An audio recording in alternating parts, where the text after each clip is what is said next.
21শে জুলাইয়ের আগে কার্যত মাথায় বাজ ভেঙে পড়ল কালীঘাট তৃণমূলের। কারণ এনসিপিআই পৃথক দলের স্বীকৃতি পেল। শুধু তাই নয়, ওই এনসিপিআই দলে যারা তৃণমূলের বিদ্রোহী সাংসদ ছিলেন, যারা এই মুহূর্তে এনসিপিআইয়ের সাংসদ, তাদেরকে এবার সর্বদলীয় বৈঠকে ডেকেছেন স্পিকার। আর ঠিক এই পরিস্থিতি যখন কার্যত বিদ্রোহীরা একটা স্বীকৃতি পাচ্ছে, একটা ভালো জায়গায় যাচ্ছে, তখন গোসা অভিষেক বন্দ্যোপাধ্যায় কি করবেন বুঝতে না পেরে তিনি তাদের উদ্দেশ্যে চ্যালেঞ্জ ছুড়ে দিলেন। কি বললেন দেখুন। Nationalist citizen party of India, সংক্ষেপে এনসিপিআই, ত্রিপুরা ভিত্তিক এই অচেনা রাজনৈতিক দলই এখন জাতীয় রাজনীতির অন্যতম বড় প্লেয়ার।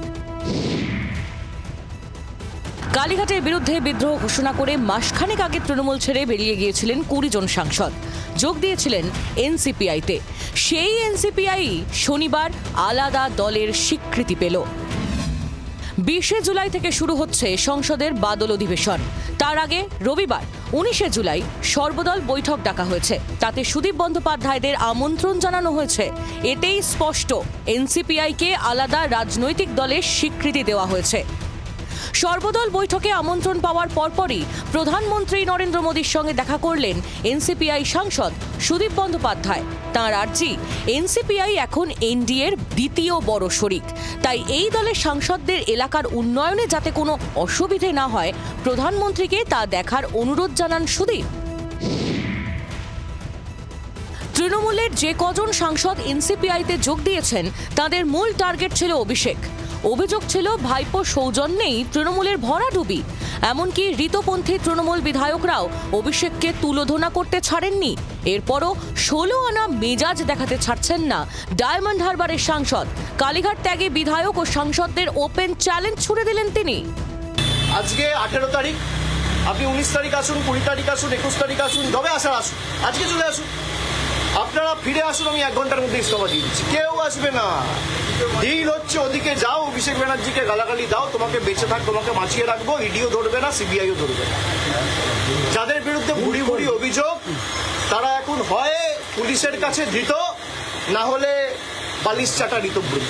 অভিষেক বন্দ্যোপাধ্যায়ের এই ধরনের মিথ্যা প্রতিশ্রুতিতে চ্যালেঞ্জ জানিয়ে উনি এর আগেও অনেক কিছু বলেছেন, কেউ বিশ্বাস করেন না। তার কারণ উনি বহুবার এই ধরনের চ্যালেঞ্জ করেছিলেন। 19-এ বলেছিলেন যে অর্জুন সিং যদি জেতে উনি হাতের পাঞ্জা নাকি কেটে দেবেন।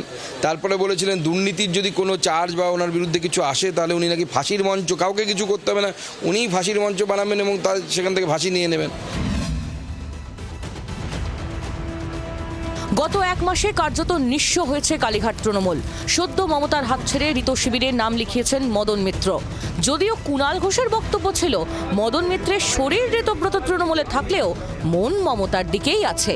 এই আবহে মমতাকে আলটিমেটাম দিয়ে রাখলেন শ্রীরামপুরের তৃণমূল সাংসদ কল্যাণ বন্দ্যোপাধ্যায়। যে যেখানে গেছে যাক, এখন আমি আর কাউকে দোষ দিই না। যার যা মনে নিচ্ছে সে তাই করুক।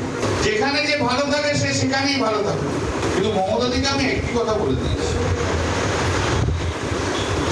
যদি এদের কাউকে আবার ফিরিয়ে নেন না, তাহলে আমি কিন্তু ছেড়ে দিয়ে চলে যাবো।